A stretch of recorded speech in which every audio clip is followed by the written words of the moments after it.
Hello friend, आज हम सीखेंगे कि फुटबॉल की ड्राइंग को सबसे आसान तरीके से कैसे बनाते हैं। तो सबसे पहले हम एक सर्कल बनाएंगे।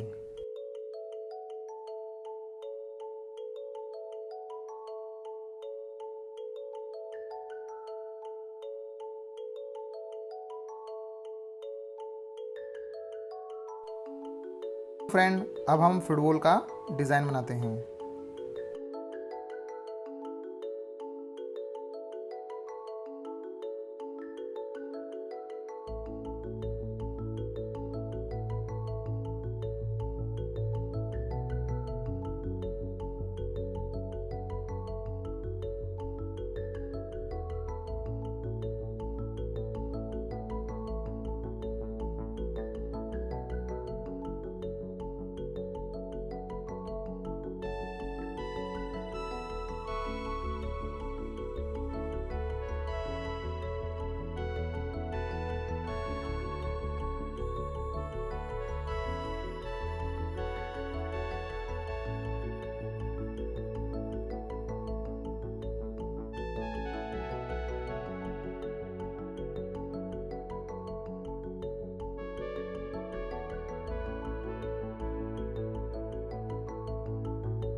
अब हम फुटबॉल में कलर भरते हैं।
फ्रेंड्स, ये वीडियो आपको कैसी लगी मुझे कमेंट्स करें। अच्छी लगी तो लाइक करें और चैनल को सब्सक्राइब जरूर करें। अगली वीडियो में जल्दी ही मिलते हैं।